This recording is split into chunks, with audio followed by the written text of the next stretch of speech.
नमस्कार। जन विकास महासभा एवं सोसाइटी ऑफ कैरियर टेक्नोलॉजी द्वारा चलाए जा रहे इस जूलॉजी क्लास में आपका स्वागत है। पिछले 36 एपिसोड में हम लोग साइटोलॉजी समाप्त कर चुके। अब आज जेनेटिक्स शुरू करेंगे। जेनेटिक्स शुरू करने के पहले सबसे पहले वैसे तो मैं 48 साल से 48 ईयर से जूलॉजी पढ़ा रहा हूँ, फिर भी मैं अपने टीचर्स को प्रणाम करता हूँ, क्योंकि जो कुछ भी मैंने सीखा है अपने टीचर से सीखा है। और लकली मेरे टीचर को एक अच्छे टीचर मिल गए थे। जैसे हिंदुस्तान में जेनेटिक्स की फील्ड में 2-3 लोगों के नाम हैं, जैसे डॉक्टर पीके गुप्ता,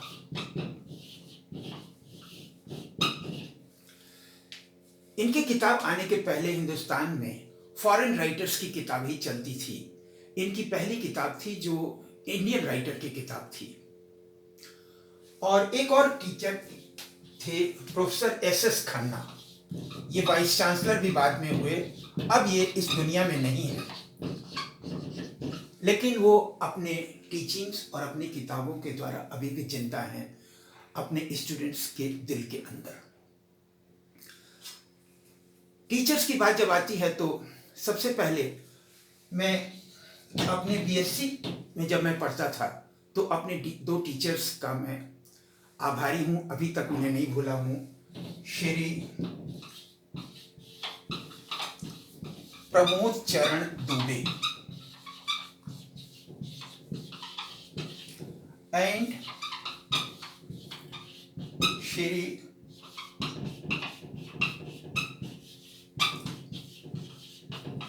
साहिब दयाल। जब मैं एमएससी में पढ़ता था तो एमएससी के हमारे कुछ टीचर्स थे जिनको मैं कभी भी भूल नहीं सकता। जब मैं गोरखपुर विश्वविद्यालय में एडमिशन लेने गया तो पहली जिस टीचर से मुलाकात हुई थी वो थे professor as Narayan. As Narayan या प्रोफेसर अरुण शंकर नारायण। दूसरे टीचर थे हमारे डॉक्टर एस चौधरी। फिर प्रोफेसर कृष्ण स्वरूप।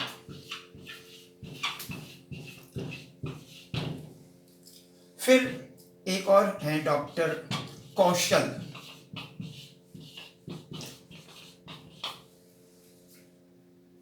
पीएचडी मैंने सीडीआरआई से की एंडोक्राइनोलॉजी डिवीजन में, और पीएचडी में मेरा एनरोलमेंट लखनऊ यूनिवर्सिटी में था। तो लखनऊ यूनिवर्सिटी के जो प्रोफेसर आर एस टंडन थे वो हमारे को गाइड थे, प्रोफेसर आर एस टंडन। और सीडीआरआई में एंडोक्राइनोलॉजी के एचओडी थे उस समय डॉक्टर एस के रॉय। उस समय वहाँ पे डॉक्टर वीपी काम्बोज भी थे, डॉक्टर मनमोहन सिंह भी थे। इन लोगों को भी मैं अभी भी याद रखता हूँ, इनसे मैंने बहुत सारी चीज़ें सीखी हैं। एक बात तो ये, तो मैं परमपिता परमेश्वर अपने माता पिता के बाद इन टीचर्स का मैं हमेशा आभारी हूँ, क्योंकि मैं जो कुछ भी जेनेटिक्स में पढ़ाता हूँ वो इन्हीं टीचर्स से मैंने सीखा है, मेरा अपना कुछ नहीं। दूसरी एक और बात, एक बड़ी मजेदार बात आपको बताऊं। 48 साल मैंने जूलॉजी पढ़ाया, नीट की कोचिंग भी की 4 साल। फिर मेरे पढ़ाए हुए बच्चे नेट क्वालिफाई किए, आईएएस पीसीएस क्वालिफाई किए। एक बड़ी अजीब सी बात मैंने देखी, जेनेटिक्स को लेकर के हमारे हिंदुस्तान में क्या हो रहा है। 11वीं 12वीं में जब बच्चा आता है उसे जूलॉजी के टीचर भी जेनेटिक्स में मेंडेलिज्म पढ़ाते हैं, बॉटनी के टीचर भी पढ़ाते हैं। इंटर में वो 11वीं 12वीं में बच्चा कॉलेज के बाद किसी टीचर के घर ट्यूशन पढ़ने जाता है, वहाँ भी टीचर मेंडेलिज्म पढ़ाता है। उसके बाद बच्चा अप्रैल मई जून में नीट के लिए क्रैश कोर्स करता है, उसमें तीसरी बार मेंडेलिज्म पढ़ाई जाती है। फिर 1 साल का पूरा कोर्स करता है, 1,24,000 फीस देता है कोचिंग सेंटर को। उसके बाद सेलेक्ट हो गया, 1,000 में 10 बच्चे सेलेक्ट हो गए तो ठीक है, अदरवाइज बाकी 990 बीएससी में एडमिशन लेते हैं। बीएससी पार्ट 1 में जूलॉजी में पढ़ाया जाता है, पुनः मेंडेलियन पढ़ाया जाएगा, अब जो है 5वीं बार पढ़ाया गया। 6ठी बार बीएससी पार्ट 2 में जाता है तो बॉटनी में पढ़ाया जाता है, और इसके बाद बीएससी करने के बाद फिर एमएससी में आता है बच्चा, तो 7वीं बार एमएससी में भी पढ़ाया जाता है, और 7 बार पढ़ने के बाद भी कुछ बातें उसे बेसिक फंडामेंटल लास्ट मोमेंट तक क्लियर नहीं रहती हैं। अब पूछेंगे ऐसा क्यों? ऐसा इसलिए कि ज्ञान कभी टुकड़े टुकड़े में नहीं खिलाया जा सकता। किसी विषय का यदि ज्ञान है तो उसे सारी बातें बतानी पड़ेंगी। एक बात बता दीजिए, अब मैं आपको, यदि कोई बच्चा 8th क्लास के स्टूडेंट है उसके लिए अलग क्लास लूं, फिर 9th 10th वाले के लिए अलग क्लास लूं, ऐसा कुछ नहीं। जो ये टॉपिक मैं बता रहा हूं, जिस तरीके से उसमें 8वीं से लेकर के एमएससी और उसके नेट की तैयारी कर रहा हो बच्चा या नीट की तैयारी कर रहा हो, उसके मेरी कोशिश ये है कि उस सबके लिए उसकी जानकारी की बेसिक बातें उसको पहुंचा सकूं। इसमें बीच में 1 आध मिनट कुछ ऐसी बातें हो सकती हैं। आजकल एक बड़ा गड़बड़ ये है, सारी पढ़ाई एक तो सिलेबस बेस्ड है, हम इससे ही डिसएग्री करते हैं। दूसरी बात यह है कि इम्तहान का क्वेश्चन पेपर देखेंगे, क्वेश्चन पेपर में कौन कौन से क्वेश्चंस आए हैं और उसके हिसाब से फिर तैयारी करनी है। देखिए, ये बात हम भी करते थे, हम भी जब पढ़ते थे तो जुलाई में ही एडमिशन लेने के बाद दूसरे दिन अनसाल पेपर ले आते थे, सिलेबस ले आते थे। अनसाल पेपर में देखते थे कि पिछले सालों में कौन कौन सा क्वेश्चन आया है, लेकिन हम हमेशा टॉपिक को एक बार पूरा पढ़ते थे। हमारे टीचर हमें टॉपिक पूरा पढ़ाते थे, और जब एक बार टॉपिक पूरा पढ़ा लेते थे तब उसके बाद हम क्वेश्चंस करना शुरू करते थे। हमारे एक टीचर को मैंने देखा, कुछ टीचर ऐसा करते हैं कि बच्चे को पढ़ाना शुरू किया, उन्होंने पहले ही बता दिया, लिखो ये सवाल आए हैं 2014 में, 2014 में इस एग्जामिनेशन में। क्वेश्चन लिखाया, उसका आंसर लिखाना शुरू कर दिया। इस तरीके से कट पीस तो चल जाएगा, लेकिन कट पीस के चक्कर में पूरा खेल कंप्लीट नहीं हो पाता है। हाथी को देखने में एक बार उसकी हाथी की पूंछ देख लें, आप टांग देख लें, एक बार उसकी कान देख लें, और पूरा हाथी ना देखें तो बात नहीं बनेगा, आपको पूरा हाथी देखना पड़ेगा। तो ये बात आपको ध्यान में रखनी है, और इस बात के बाद अब मैं जेनेटिक्स की स्टडी शुरू करता हूं। तो आइए जेनेटिक्स की शुरुआत करते हैं। जेनेटिक्स की हिंदुस्तान में जो पहली किताब थी, बीच में तो आउट ऑफ प्रिंट है, लेकिन अभी मैंने पता किया ये अवेलेबल है मार्केट में, एक फॉरेन राइटर की किताब थी, principles of genetics by Sinnott Dunn डॉबझांस्की।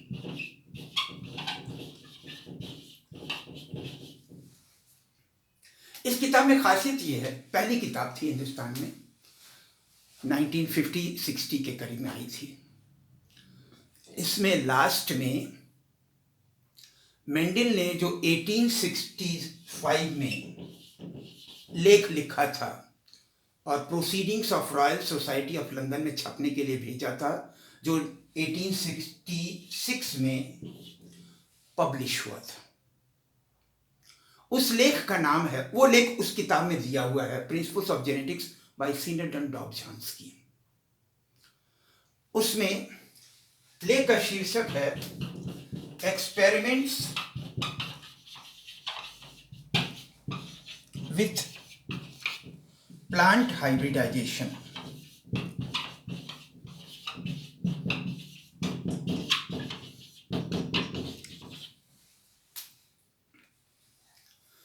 तो आपको कभी मौका मिले उस लेख को पढ़िएगा।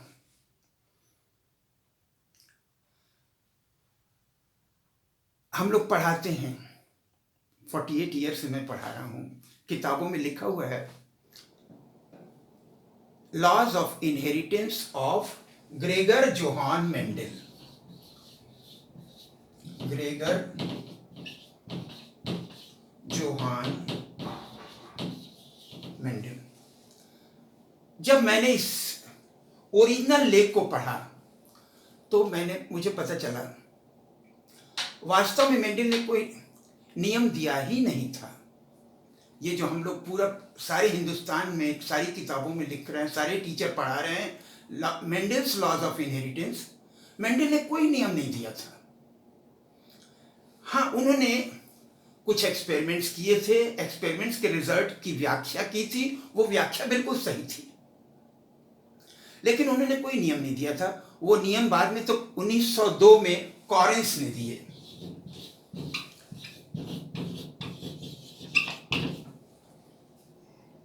अब इंटरेस्टिंग बात यह है, 1886 में ग्रेगर जॉन मेंडल की डेथ हो गई। 8 साल तक वो अपने चर्च के बाग में मटर के पौधे से कुछ एक्सपेरिमेंट्स करते रहे थे, और उन्होंने जो लेख लिखा अपने आप में वो यूनिक था। लेकिन मजे की बात यह है कि उसी समय सारी दुनिया में चार्ल्स डार्विन की ओरिजिन ऑफ स्पीशीज किताब छप के आई थी, और उसका तहलका मचा हुआ था कि बहुत अच्छी बात है, ओरिजिनल है, बड़ी नई बात है। उस ओरिजिन ऑफ स्पीशीज किताब के चक्कर में ग्रेगर जॉन मेंडल के लेख को उस समय किसी ने ध्यान ही नहीं दिया, और वो मर भी गए 1886 में।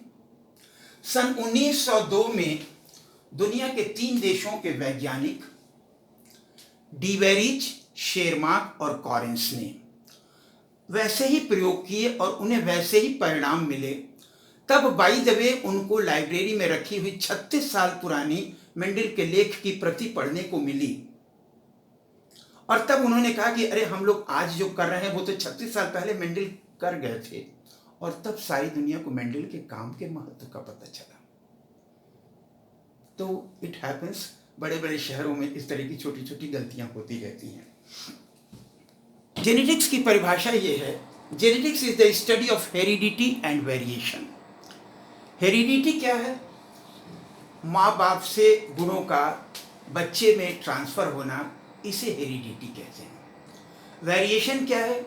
एक ही माँ बाप के यदि 4 बच्चे हैं तो चारों में कुछ समानता होती है, लेकिन कुछ डिफरेंसेस भी होते हैं। आइडेंटिकल ट्विंस को छोड़ दें तो उनमें कुछ वेरिएशन भी होते हैं। तो क्यों कैरेक्टर्स, सिमिलर कैरेक्टर्स माँ बाप से बच्चे में ट्रांसफ़र होते हैं और बच्चों में कुछ वेरिएशन क्यों होता है, इसी की स्टडी को जेनेटिक्स कहते हैं। ग्रेगर जॉन मेंडल को फादर ऑफ जेनेटिक्स कहा जाता है, क्योंकि इन्होंने 8 साल तक अपने चर्च के बाग में मटर के पौधे के साथ कुछ प्रयोग किए। मेंडल के नियम की एक खास बात यह है कि उनकी के पूरे प्रयोग लॉजिक पे बेस्ड थे, और यदि हम लॉजिक को लेकर के नहीं चलेंगे तो हम मेंडलिज्म को अप्रिशिएट नहीं कर पाएंगे। एक बात तो ये कि 3 नियम हैं मेंडल एवं कॉरेंस के। लॉ ऑफ डोमिनेंस, दूसरा है लॉ ऑफ सेग्रीगेशन, एंड तीसरा है लॉ ऑफ इंडिपेंडेंट एशॉर्टमेंट।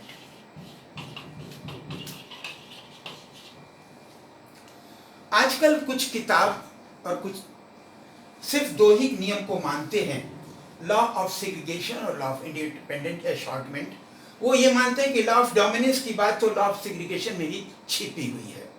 तो कभी कंपटीशन में इस तरीके का गया है, क्योंकि कंपटीशंस में वो प्रिस्क्राइब किया वो उन्होंने जो एनसीईआरटी की बुक, उसी को ऑथेंटिक मानते हैं, और उसमें जो बात लिखी हुई है उसी को कोर्ट केस वगैरह में भी कोर्ट किया जाता है। तो अब जो है 2 थीरी मानी जाती है, एक तो लॉ ऑफ सेग्रीगेशन और दूसरा लॉ ऑफ इंडिपेंडेंट अशॉर्टमेंट। अब कैसे बातें उसमें विकसित हुई? मेंडल के समय में बाजार में 34 तरह के 34 टाइप्स के मटर के सीड्स उपलब्ध थे। 14 के बारे में उन्होंने प्रयोग किए 8 साल तक। 14 भी एक्चुअली 7 जोड़ी थे, 7 पेयर कैरेक्टर्स। उन्होंने कहा कि हर कैरेक्टर का एक कम से कम एक जोड़ा होता है। जैसे लंबाई है तो मटर के पौधे कुछ तो 1 फीट लंबे थे और उसी में कुछ जो है 1 मीटर तक लंबे हो जाते हैं। तो लंबा पौधा और बौना पौधा, टाल प्लांट एंड ड्वार्फ प्लांट।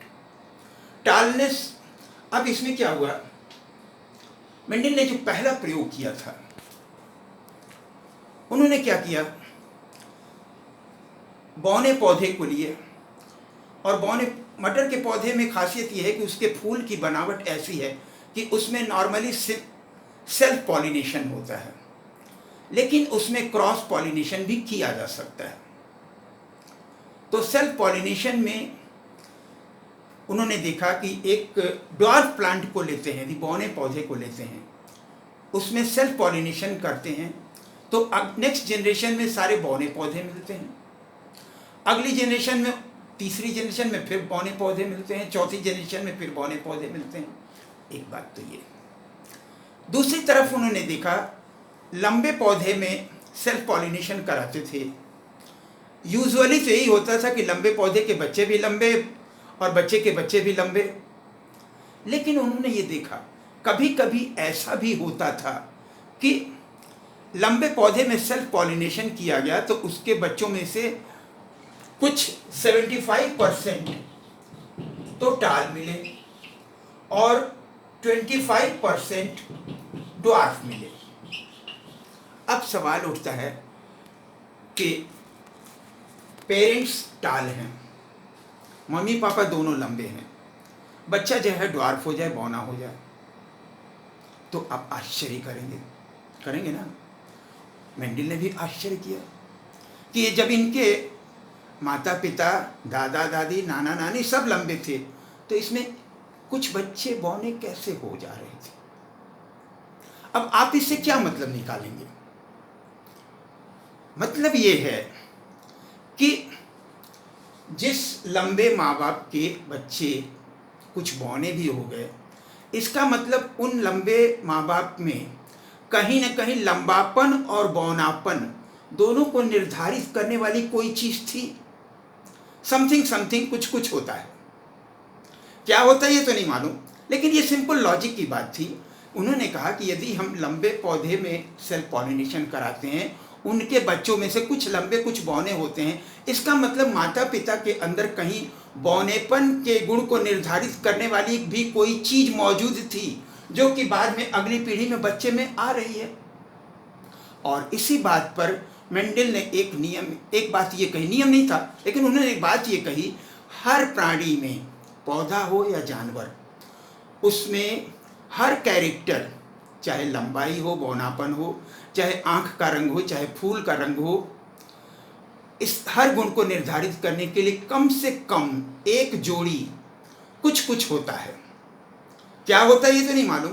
उन्होंने कहा कि एक जोड़ी कुछ होता है और उसको उन्होंने उस समय फैक्टर्स का नाम दिया।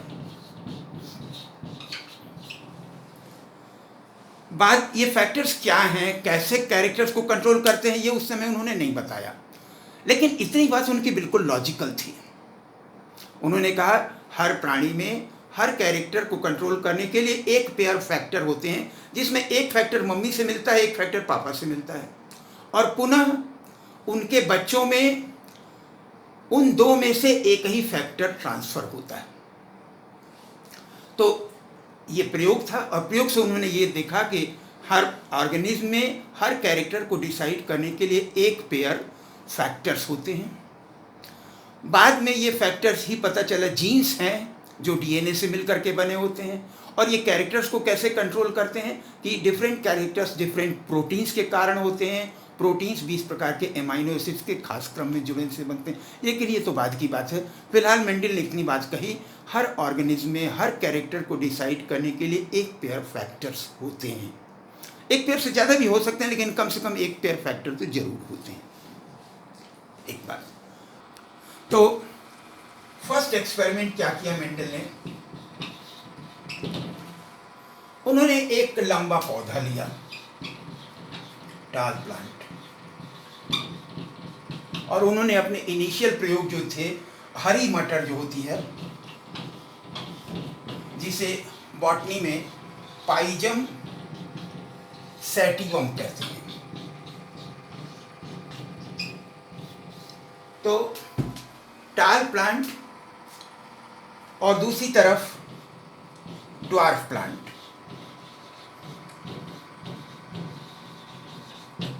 ये दो पेरेंट लिए उन्होंने, और इसमें इन्होंने क्या किया, क्रॉस पॉलिनेशन किया। क्रॉस पॉलिनेशन का मतलब ये है कि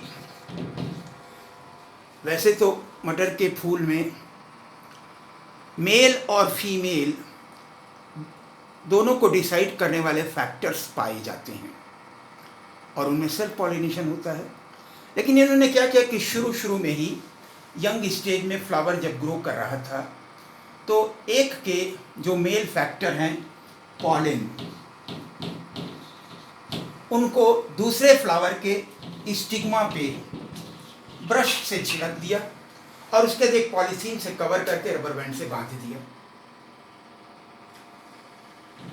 ये वाला जो था जिससे पॉलिन उन्होंने लिया, इसके स्टिक, और ये यहाँ दूसरे फ्लावर के स्टिग्मा पे छिड़का, तो इसके पॉलिन को उन्होंने पहले ही रिमूव कर दिया था कि उसके पॉलिन उसके स्टिग्मा पे न गिरने पाए। अब इन्होंने देखा अगली पीढ़ी में जब ये फूल से बीज बने और बीज फिर ग्रो किए, तो उसको अगली पीढ़ी को फर्स्ट फीलियल जनरेशन कहते हैं। फील वर्ड जो है फ्रेंच भाषा का शब्द है जिसका मतलब है बेटी। तो first filial generation, second filial generation, उसको F1 जनरेशन भी कहते हैं। F1 जनरेशन में इन्होंने देखा कि सभी के सभी जो है टाल मिले, राइट। यहां तक तो कहानी सिंपल थी, लेकिन अब इसके बाद कहानी थोड़ा सा ट्विस्ट की कि जब इस F1 जनरेशन के जो टाल प्लांट थे उसमें उन्होंने सेल्फ पॉलिनेशन या सेल्फ क्रॉस कराया, मतलब उसी फूल के पॉलिन को उसी के स्टिग्मा पे स्प्रे कर दिया और उसको कवर कर दिया। अब की इन्होंने देखा कि 787 तो टाल प्लांट मिले और 277 ड्वार्फ प्लांट मिले। अब सवाल उठता है यहाँ पर, इसके ग्रैंडफादर को छोड़ दीजिए, मदर फादर F1 जनरेशन में जो है वो तो सारे टाल हैं, तो यहाँ बच्चा जो है ड्वार्फ कैसे हो गया? इसको कैसे एक्सप्लेन किया जाए? अब यही एक वर्ग पहेली थी, क्रॉसवर्ड पजल था जिसको एक्सप्लेन करना था। अब आप मेंडल ने कैसे इसको एक्सप्लेन किया, आइए देखते हैं। एक बात तो पहले उन्होंने प्रूफ कर दिया कि हर ऑर्गेनिज्म में हर कैरेक्टर को डिसाइड करने के लिए एक पेयर फैक्टर्स होते हैं। तो अब इन फैक्टर्स को उन्होंने जो है अंग्रेजी के अल्फ़ाबेट यूज़ किए। जैसे टाल प्लांट था तो इसको उन्होंने कहा कैपिटल टी। जो ड्वार्फ प्लांट था उसको उन्होंने स्मॉल टी कहा, राइट। इसका मतलब ये जो F1 जनरेशन में इनके जो बच्चे थे बेटे, उनमें दोनों फैक्टर रहे होंगे, कैपिटल टी स्मॉल टी दोनों रहे होंगे, स्वाभाविक है। और यहाँ पर जो है ये ड्वार्फ हो जा रहा है, इसका मतलब स्मॉल टी होगा। इस पर उन्होंने कहा कि जब दोनों पहला नियम तो उन्होंने लॉ ऑफ डोमिनेंस ये कहा कि जब दोनों विरोधी लक्षणों के फैक्टर्स एक साथ आ जाते हैं तो उसमें एक ही अपने आप को प्रदर्शित कर पाता है, जिसको डोमिनेंट कैरेक्टर कहते हैं। दूसरा जो अपने आप को नहीं प्रदर्शित कर पाता है उसको अप्रभावी गुण या रेसेसिव कैरेक्टर कहते हैं। तो इसमें इन्होंने कहा कि यहाँ पे F1 जनरेशन में तो दोनों आ गए थे, कैपिटल टी स्मॉल टी, लेकिन ये सिर्फ टालनेस का कैरेक्टर ही एक्सप्रेस हो पाया, ड्वार्फनेस का कैरेक्टर नहीं एक्सप्रेस हो पाया। ये तो पहला नियम था लॉ ऑफ डोमिनेंस, जिसको अब कुछ लोग जो है दूसरे नियम में ही इंक्लूड कर लेते हैं। अब ट्रिक क्या थी, लॉजिक क्या थी कि यहाँ यदि हम ये मान करके चलते हैं दोनों माँ बाप जो है कैपिटल टी स्मॉल टी हैं, इसे आप यूं समझ लें कि एक शर्मा जी हैं, एक मिसेज शर्मा हैं, एक वर्मा जी हैं और मिसेज वर्मा हैं, दोनों अड़ोस पड़ोस में रहते हों। स्मॉल टी का मतलब हुआ दोनों की बीवियों को एक साथ बैठ करके गॉसिप करने का, राइट। अब आप बताइए, इस लॉजिक को जरा एक्सप्लेन करिए, समझिए। वर्मा जी हैं, मिसेज वर्मा हैं, शर्मा जी हैं, मिसेज शर्मा अगल बगल में रह रहे हैं। दोनों की बीवियों को एक साथ बैठ करके गॉसिप करने का मौका कब मिलेगा? अरे तभी मिलेगा जब दोनों की मियाँ उनको छोड़ करके ऑफिस जाएंगे, है कि नहीं? सिंपल लॉजिक की बात है। और मेंडल ने यही कहा, मेंडल ने ये कहा, देखिए ये क्रॉसवर्ड पजल क्या है, था क्रॉसवर्ड पजल। मदर फादर दोनों ही कैपिटल टी स्मॉल टी हैं, टाल हैं, लेकिन उसमें एक फैक्टर टालनेस वाला है, एक फैक्टर ड्वार्फनेस वाला है। टालनेस का फैक्टर डोमिनेंट है, प्रभावी है, ड्वार्फनेस करके फैक्टर अप्रभावी है। अब यहाँ पे ये सवाल उठ रहा था कि हम 25% इंडिविजुअल में रेसेसिव कैरेक्टर जो आ जा रहा है, अप्रभावी गुण आ जा रहा है, इसको कैसे एक्सप्लेन करें? मैंने यही कहा कि इसको एक्सप्लेन करने का सिर्फ एक ही तरीका है। यदि हम ये मान लें कि शर्मा जी वर्मा जी दोनों जो अपनी मिसेज को छोड़ करके ऑफिस चले गए, यानी कि ये शर्मा जी और मिसेज शर्मा, यहाँ पर वर्मा जी और मिसेज वर्मा, यदि हम ये मान लें कि दोनों मियाँ जो अपनी बीवी को छोड़ करके ऑफिस चले गए, अब देखिए दोनों के मिलने की संभावनाएं क्या क्या हो सकती हैं। एक तो ये संभावना हो सकती है कि वर्मा जी और शर्मा जी दोनों एक ही ऑफिस में काम करते हों, तो लंच में एक ही साथ बैठ करके चाय पी सकते हैं, राइट। एक ये भी तो स्थिति हो सकती है कि वर्मा जी जिस ऑफिस में काम करते हैं, मिसेज शर्मा उसी ऑफिस में काम करती हैं, या मिस्टर शर्मा जिस ऑफिस में काम करते हों उसी में मिसेज वर्मा काम करती हैं।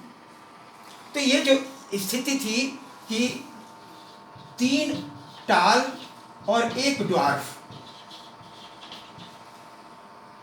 यहां तीनों में तो जो है वो टालनेस ही दिखाई देगा लॉ ऑफ डोमिनेंस के हिसाब से। तो ये बात कि 3 टाल और 1 ड्वार्फ पाया जाना एक्सप्लेन हो जाता है यदि हम ये मान लें कि गैमीट फॉर्मेशन के समय ये दोनों फैक्टर्स एक दूसरे से अलग अलग हो जाते हैं। आई एम सॉरी टू से दिस, नियम ये है, इस प्रयोग के बाद नियम मेंडल और कॉरेंस ये कहा लॉ ऑफ सेग्रीगेशन की गैमीट फॉर्मेशन के समय फैक्टर एक दूसरे से अलग अलग हो जाते हैं, लेकिन 75% टीचर्स और 75% किताबें गलत पढ़ाती हैं। वो ये क्या करती हैं, लॉ ऑफ सेग्रीगेशन को पढ़ाने के लिए शुरुआत ये करती हैं कि जब F1 जनरेशन के डोमिनेंट इंडिविजुअल में सेल्फ क्रॉस कराया जाता है तो F2 जनरेशन में 3:1 का रेशियो मिल जाता है, और यही लॉ ऑफ सेग्रीगेशन है। और यहीं पे सारी जिंदगी के लिए उनके जेनेटिक्स की पढ़ाई की गाड़ी पटरी से उतर जाती है। सिंपल लॉजिक देखिए, 3 स्टेप में आपको बात समझनी है। एक तो उन्होंने जो प्रयोग किया, और दूसरा प्रयोग करने के बाद उसकी व्याख्या क्या की उन्होंने, और उसके बाद उस जो नियम दिया। तो 3 स्टेप में आपको बात समझनी है। प्रयोग उन्होंने क्या किया, उस प्रयोग के परिणाम की व्याख्या क्या निकली, क्या किया, और उसके बाद नियम क्या दिया। लंबे और बौने पौधे के बीच में क्रॉस कराया था, तो F1 जनरेशन में सारे लंबे मिले थे। इस प्रयोग पे उन्होंने कहा कि ये लॉ ऑफ डोमिनेंस है कि जब दोनों विरोधी लक्षणों के फैक्टर एक साथ रहते हैं तो उसमें से एक ही अपने आप को प्रदर्शित कर पाता है, दूसरा नहीं प्रदर्शित कर पाता है। जो कैरेक्टर प्रदर्शित कर पाता है उसको कैपिटल लेटर से इंडिकेट करते हैं, उसे डोमिनेंट कैरेक्टर कहते हैं। जो नहीं प्रदर्शित कर पाता है उसे रिसेसिव कैरेक्टर कहते हैं, स्मॉल लेटर से। अब लॉ ऑफ सेग्रीगेशन में क्या हुआ, प्रयोग ये था, ये नियम नहीं है, प्रयोग ये था कि उन्होंने F1 जनरेशन के टाल इंडिविजुअल के बीच में सेल्फ पॉलिनेशन किया, सेल्फ क्रॉस कराया। तो F2 जनरेशन में 3 और 1 के रेशियो में डोमिनेंट कैरेक्टर और रेसेसिव कैरेक्टर वाले मिले। अब यहाँ पे 1/4 में जो रेसेसिव कैरेक्टर आ गया वो इमीडिएट पेरेंट्स में नहीं था, लेकिन फिर भी यहाँ आ रहा है। इसके लिए उन्होंने कहा कि ये तभी एक्सप्लेन कर सकते हैं यदि हम ये मान लें कि ये दोनों फैक्टर एक दूसरे से अलग हो जाते हैं गैमीट फॉर्मेशन के समय। तो गैमीट फॉर्मेशन से एक दूसरे से अलग हो जाएंगे तो क्या होगा, अब दोनों में से एक एक ही जो है दूसरे से मिलेगा।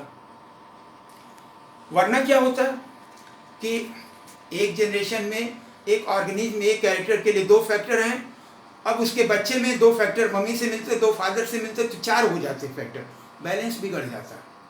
बच्चे में भी 2 ही फैक्टर हैं, ये तभी संभव है कि फिर माँ बाप से बच्चे में जाते समय 2 में से 1 फैक्टर जाए माँ से, और पिता से भी 2 में से 1 फैक्टर जाए, तो बच्चे में 2 फैक्टर एक साथ हो गए। तो उन्होंने ये कहा कि इस 25% इंडिविजुअल में रेसेसिव कैरेक्टर का पाया जाना तभी एक्सप्लेन हो सकता है यदि हम ये मान लें कि गैमीट फॉर्मेशन के समय ये दोनों फैक्टर एक दूसरे से अलग अलग हो जाते हैं। ये लॉजिक थी। अब उसके बाद उन्होंने नियम ये दिया कि लॉ ऑफ सेग्रीगेशन ये कहता है कि गैमीट फॉर्मेशन के समय फैक्टर्स एक दूसरे से अलग अलग हो जाते हैं। During gamete formation the factors separate और segregate from each other. Due to this, when a self cross is made in between individuals of F1 generation, in F2 generation, dominant and recessive character both are obtained in a 3:1 ratio. तो उन्होंने ये कहा कि law of segregation ये कहता है कि gamete formation के समय फैक्टर्स एक दूसरे से अलग अलग हो जाते हैं, और इसीलिए ऐसा होता है कि यहाँ पे F2 जनरेशन में 1/4 में अप्रभावी गुण या रेसेसिव कैरेक्टर फिर से आ जाता है। तो इसी पे उन्होंने नियम दिया कि लॉ ऑफ सेग्रीगेशन या law of purity of gametes ये कहता है कि गैमीट फॉर्मेशन के समय ये दोनों फैक्टर्स एक दूसरे से अलग अलग हो जाते हैं, और इसलिए ऐसा होता है कि F1 इंडिविजुअल जनरेशन के इंडिविजुअल्स में सेल्फ क्रॉस करने के बाद F2 जनरेशन में 3:1 का रेशियो प्राप्त होता है, राइट। इसके बाद ये तो एक जोड़ी कैरेक्टर के व्यवहार की बात आई। अब कल हम बात करेंगे कि 2 जोड़ी कैरेक्टर के व्यवहार की बात करेंगे तो क्या होगा, वो एक दूसरे की उपस्थिति से प्रभावित होंगे या नहीं प्रभावित होंगे, ये कल चर्चा करेंगे। धन्यवाद, थैंक यू वेरी मच।